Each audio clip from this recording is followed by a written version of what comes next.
My name is Dr. Keely Petty. I am from Bethel International Christian Fellowship Church and also Sound Mind Strategies, which is my counseling firm that works to fight against mental health, the stigma and the shame that comes along with it. I am here to talk to us about how do we engage this conversation within our congregations. How many of you go to church? You go to a synagogue, you go to a mosque, you go somewhere where the conversation of God is brought up within that conversation. I live by a quote that I hope you can leave here with, and it says from Mother Teresa, quote, "If we have no peace, it's because we have forgotten that we belong to one another." And I think when we are wrapping our conversation around mental health, substance abuse, and other ills that happen to hit us as human beings, we have to remember that we belong to one another. And you're here today because perhaps you belong to someone who is struggling with mental health. Perhaps it was you at one season in your life. And we hope to help guide you along this conversation in a way that's both intriguing and informational. Can y'all clap for me? I thought that was good. I'm gonna go pretty quickly through what it is I believe I'm here to share with you about, and that is, how do we begin to facilitate a conversation within the congregation, wherever you meet, as I said, to talk about God, whether that's a small life group, whether that is a church that you are attending. How do we begin to raise this dialogue? How do we begin to raise it and talk about it? Who's talking about it? Who's quiet about it? Is it even being brought up? And I can tell you for sure, pastoring alongside my husband, that there are persons within every synagogue, church, mosque, life group, wherever people are assembled, someone is struggling with a mental health issue. And it is our responsibility that if we are within a congregation to at least try to bring up dialogue and how we can do that. I love this because it says one worship service during a prayer time, there was someone whose prayer could be heard, and that prayer was, "Oh God, help me not to kill myself." Right in the church, right in the mosque, right in the synagogue. Help me today not to kill myself. So this conversation was going on right in the midst of a prayer service in a church. Somebody say, in a church. Come on, I can't hear you. In a church. So there is an organization and a work called Pathways to Promise to help congregants, to help you help persons like this young man. And one of the putting the faith in recovery, putting boots to the ground to this work in your congregation, it's education, it's companionship, and really lived experiences that many of us have had within our families, within our community, within our workplace. Somewhere in life, we have touched the mental health issue that we're here today speaking about.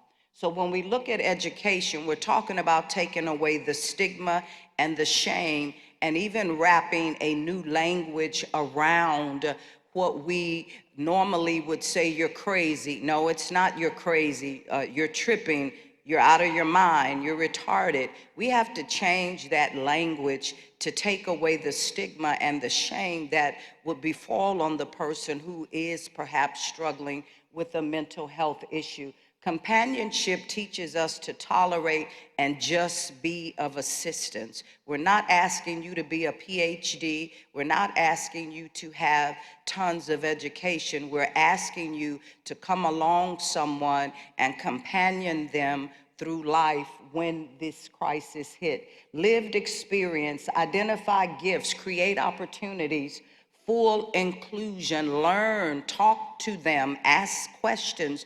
Don't treat people like they are zombies or monsters.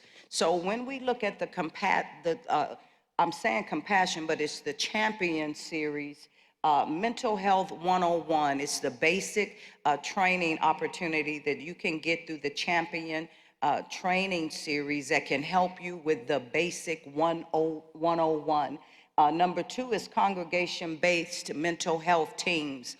That means the same way you assemble deacons and other sanctuary servants within your congregation, you find someone who has the heartbeat and hope and a desire to walk alongside persons who do have stress and mental health issues. And then thirdly, companionship for people with mental health issues.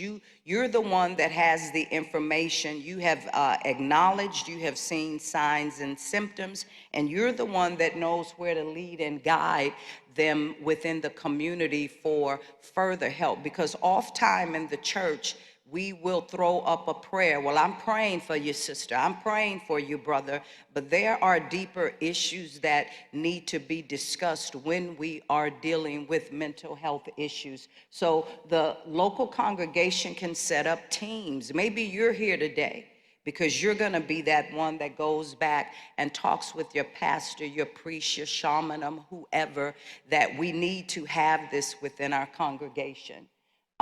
This is what a framework team would look like. It would look like providing mental health ministry. You may not want to call it mental health ministry. You may want to say our mental health wellness team. You may provide leadership for creating a caring congregation. This means you would get with the congregation, whether it is in small groups, whether it's men or women's fellowship, and you would begin to have this dialogue on a very low-level understanding to say, hey, we want to be the ones to wrap and reach our arms around persons who are going through mental health issues. Either people are entering them, they're in the middle of it, or perhaps they're on their way out. But it is about, again, walking alongside and remembering from the quote that I stated, is that we have a responsibility one to another. You serve as a contact for the people, for individuals and families seeking help. You are the lifeline that can direct and coach and guide and lead them to where they need to be, because most likely it will not be in the church. It will be some organization outside of the church that has real experience in dealing with mental health. You will train and organize, support companion care teams. Isn't that a beautiful term? Companion care teams. It's soft, it's relatable. Who wouldn't want to be a part of a team of that nature? I'm going to skip along here so we can get on. Here's what the 5 practices of companionship looks at. It looks at hospitality, it looks at neighboring, it looks at the side-by-side journey that I have been mentioning. It has to do with listening. Sometimes just listening is powerful. I may not know what to do with what I just heard come out of your mouth, but you bring comfort to people when you listen. And that is part of the champion. And then accompaniment, being able to, again, be there in whatever way you can. Hospitality, creating a safe space, treating persons with dignity and respect. Dignity, mutuality, and agency. You have to know that people have to be treated that way. Offer refreshments and a place and a time to rest. Neighboring says, start with what we have in common. Well, the one thing that we have in common is our humanity, a frameless relationship. Don't try to put a title on the relationship. Share common time and space as human beings is pretty much just be there. When you look at the side-by-side journey, can we face to face 3 ways? Can we stand behind someone pushing them and telling them where to go? Can you guide? That's that guidance. Can we be face to face with them? Can you, when you're talking to them, look at them like they matter? And we can share this journey as in this picture, just side by side. The listening, you want to listen for whatever the person has to say and however they want to say it. Don't jump in and correct them. Listening and companionship is the greatest gift we can offer a person because it gives them an opportunity to tell the how of the why that they got there. Then the accompaniment, the need for charity is an opportunity for community, consult, confirm, and refer, encourage partnerships and a circle of care. Moving right along, limits and boundaries. If you become a champion, you have limits, physical and emotional limits. In other words, you have to know when to say, I can talk to you or I cannot talk to you. You have to model setting limits and keeping boundaries is part of the team. Practice saying, I'm not able to do that right now. Can you say that with me? I'm not able. Because many of you end up stressed out emotionally and mentally because you don't know or you have not learned how to say, what? I am not able to do. Can we say that in unison? I am not able to do that. Know what your limits are, know what your boundaries are so that you can really, really be a support. Companionship support meetings look like this: prayer, meditation, discernment and action, movement, scripture, reflection, and sharing. This is a continuum of when I begin this process of what it should look like. You don't want to add anything to this, and you don't want to take anything away from it. When you look at the discernment and action, it may be that a person has not spoken a word about, I want to kill myself, but you have sensed in your spirit, in your knowing that I'm sensing that this person is about to do something, and knowing what proper action to take at that point in time. A companioning congregation is Sabbath companions, congregational, and community. So although it may start in the church, you can take it outside of the church, synagogue, mosque, or wherever you decide that you need to do that. That is my time. Here is my information. I tried to update my picture so that I look just like I look now. You can contact me on any of those social media links. Please visit my website for more information on who I am.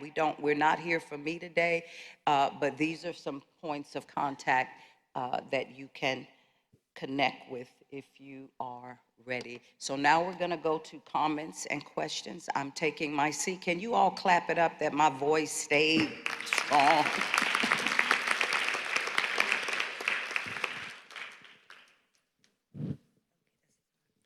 So I think you've heard quite a lot from both myself and from Dr. Petty. So I would like to introduce our other member of our panel up here, which is Reverend Ann Helmke, and she is the director of our faith-based initiative with the City of San Antonio. And she's going to share a little bit about that effort and what they're doing in our community. Thank you.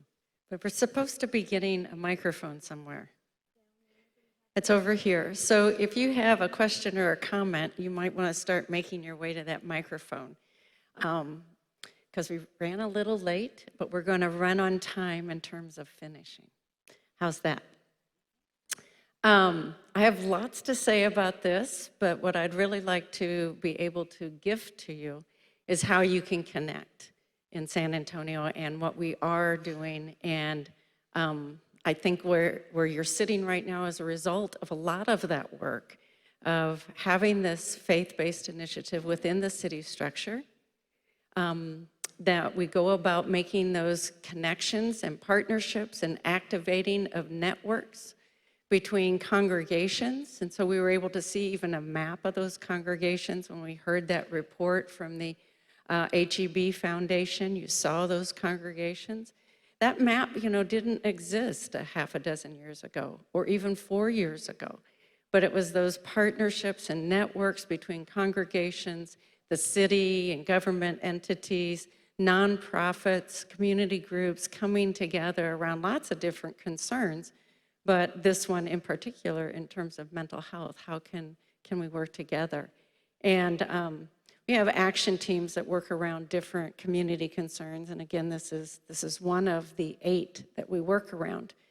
So we're seeing some really great outcomes, one of which, this year is the highest registration for this event. I was reflecting yesterday when I was walking down one of the hallways here. It's so beautiful and it's quiet. And I'm thinking, just think about how we've so many of us have scrapped together different kind of efforts. And being in the faith community, we do that a lot, in the church basement, in some whatever room, wherever we can to get the work done. But to do this kind of conversation in such a beautiful place really validates, I think, how important this is to our community at large. In the planning of this year's city budget, in fact, one of the, I think it's 3 priorities, but one priority is mental health in our community, and such a major focus, and where that hopefully is going to head in terms of even the budget and what that will do for this. Domestic violence is another one of those areas that we could be talking about that's an emphasis within the budget as well. I don't see anybody moving to the microphone, which is fine. We can talk. But the resource, if you haven't heard, the resource that's come out of the initiative, which people, nonprofits, congregations have all been clamoring for years, is sacred.org. And so you might have been to the table out in the lobby, sacrd.org. I can't see you very well up here, but if you're familiar with it, I'd really appreciate it if you go like this. They're out there, but it's not everybody. So you can get to that on your phone. You can get to that on your computer. It's short for the San Antonio Community Resource Directory. It's one letter short of sacred, but we say sacred, which we think is just a wonderful name for the most comprehensive, compassionate and human care and services directory in San Antonio. We'll keep adding to it and keeping it up to date, but every congregation, every governmental agency, every nonprofit, every program that's being offered, they'll be listed there. I encourage you to use it, to take it back to your congregation, to when you go to worship or prayer, ask everyone to not silent their phone, although it's still a good idea, but to actually pick up their phone and go to it so that they know that it exists. And there's about 240 different programs listed there in terms of mental health right now. There's a total of like 240 programs in the whole directory, so about 10%. That's pretty good, but also food pantries and things like that. I think I see somebody there now. Okay, go right ahead. We'll go from there. I just want to verify a statistic I thought I heard in the film. I believe someone said there that 55% of obese people have at least one ACE. Is that right? I think this nod over here from Metro Health is saying, yes, that's right. Sir? Well, first, I want to know if we can get a copy of the slides. Copies of the slides. I know I'm able to share my slides. Dr. Bridger, who's our former Director of Health and now an Assistant City Manager, has said that if folks are interested in having that presentation, that we can share it. Did everybody get a packet? No. Okay. Linda in the back, she's holding them up and waving them. That's Linda. Hi, Linda. They've got them in the back. Okay. So to both sides. Please get a packet. You've got information in there. My contact information is on there, sir, on the ACEs, things to know and do. Email me, and I can get you those slides. And there's also a flyer on the Trauma Informed Consortium that I mentioned.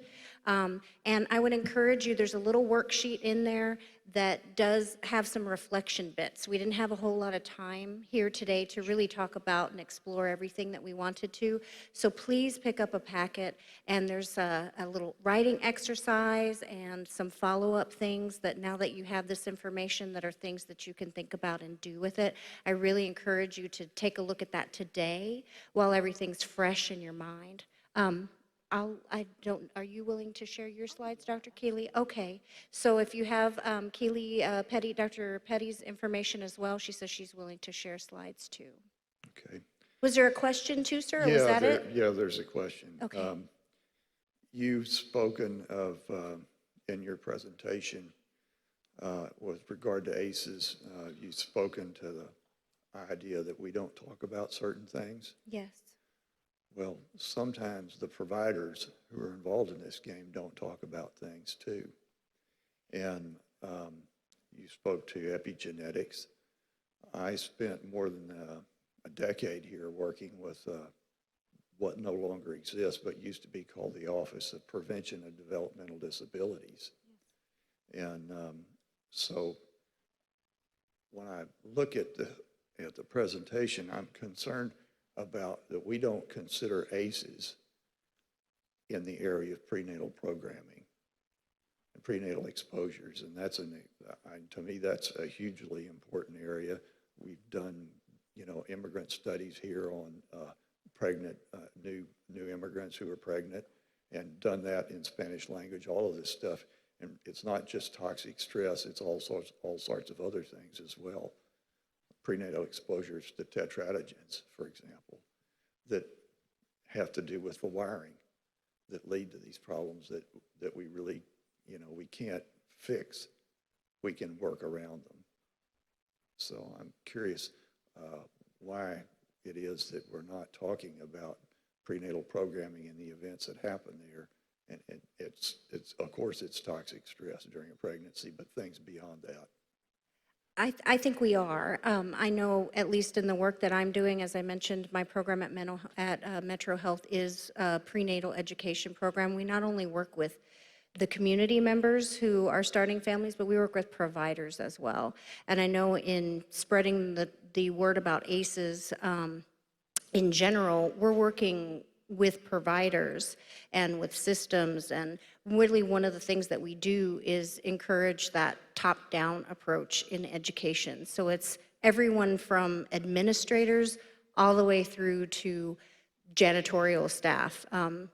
We work with school systems, all various sectors, because you're right, it has to come from everywhere in the community. It's not just about community members, it's about professionals. That cult of silence is something that is widespread in our community that we have to open up.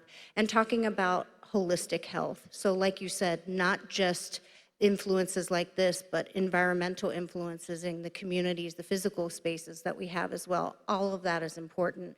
And I think talking about it as a whole and what every single sector and every single individual can do to help make things healthier, and starting in that preconception period is vital. That's our biggest point for prevention, is really before families start, to make sure that the family unit is strong before we bring more children into the world and continue the generations moving forward. And I just want to give kudos.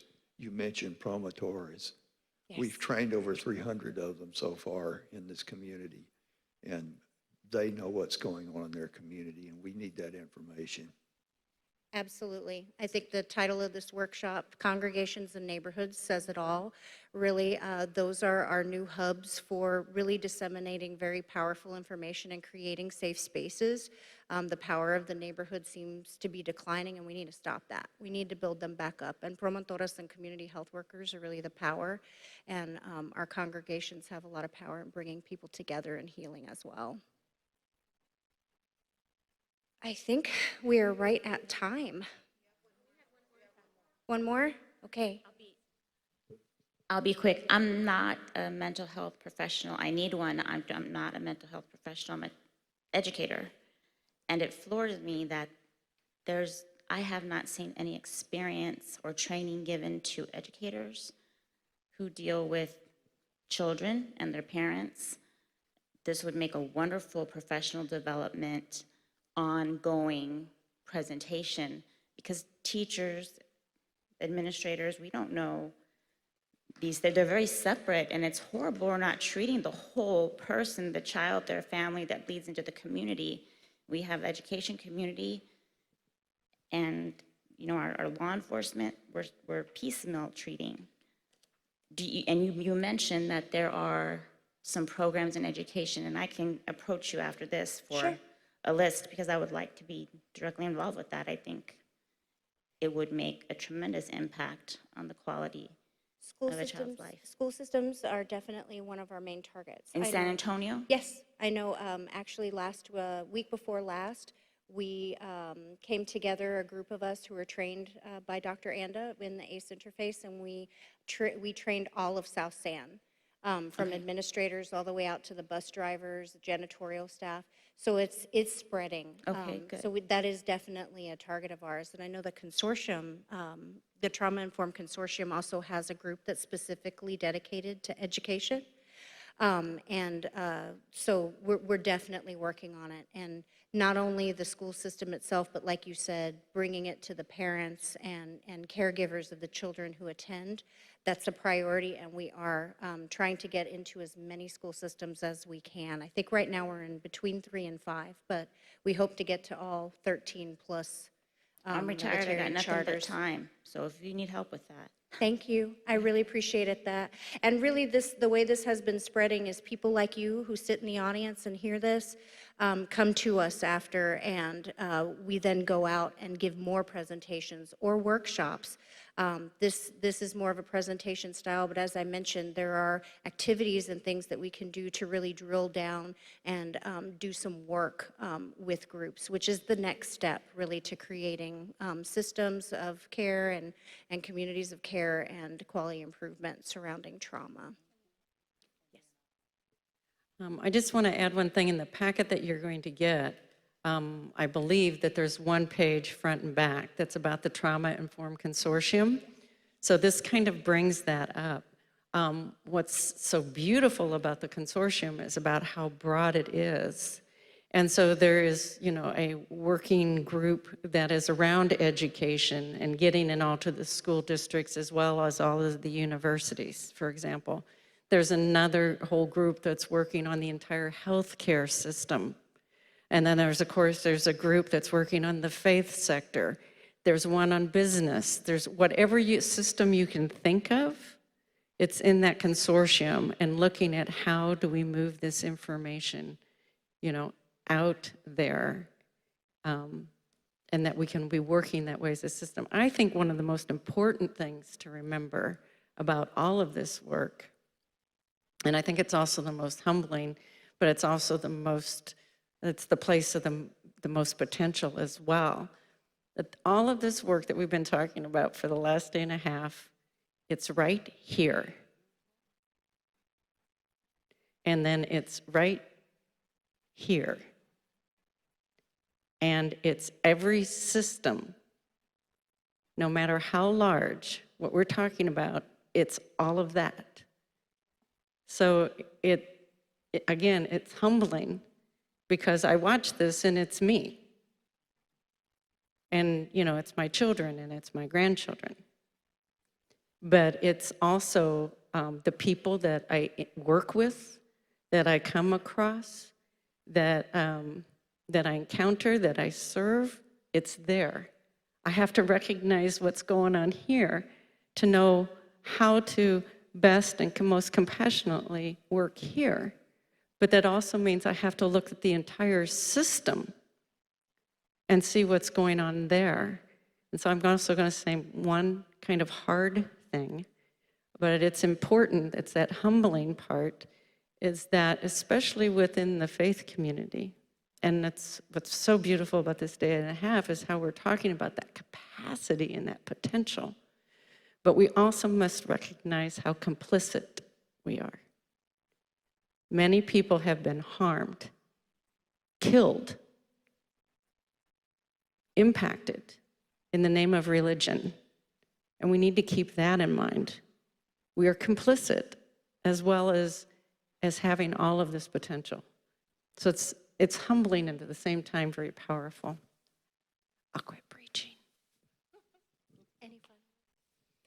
Final words as we are talking about this.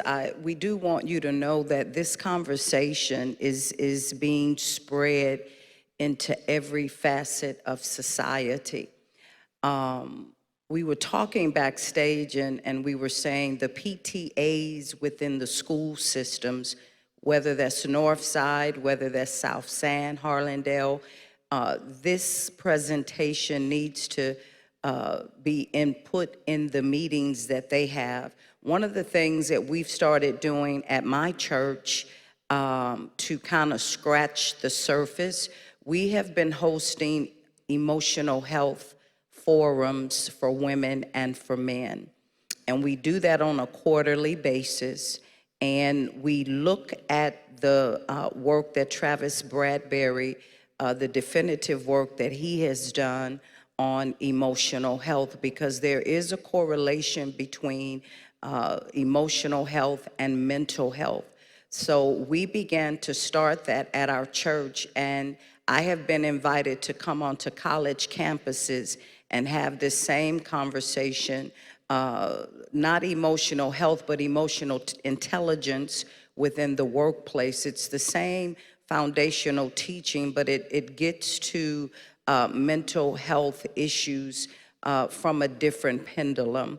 So there are churches, there are mosques and synagogues that we are forging forward by faith to try to get this information into the hands of you, the community, and hopefully from that we can experience help and healing.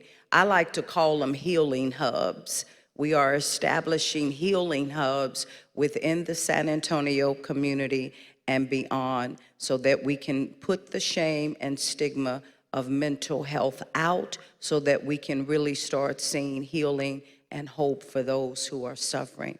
If there are no more questions, we want to thank you for coming out and sharing today. We want to invite you to open up your mouth, be an evangelist about this work that is going on, and let your community, your colleagues, your neighbors, your friends, your ex-husbands, your ex-wives know that this, look, we have a response in the back.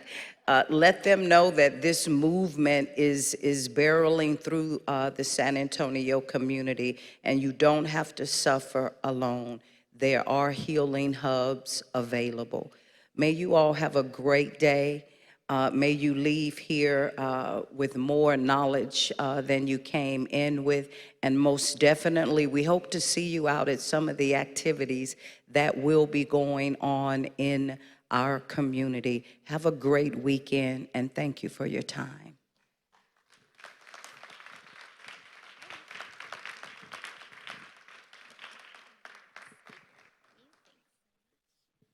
Can I have your attention, please? Just one final quick note. In the back are the packets for the panel presentation that you just saw. If you have an evaluation, that's your ticket out the door. Don't give it to the lady in the back. She's giving you the panel. She's giving you the panel workshops. Give it to the table right outside that door, here on this side. Also, if you want CEUs, you must turn in your evaluation, and you need to make sure to sign out in order to get your CEUs. Thank you guys for coming. You have a wonderful rest of your weekend.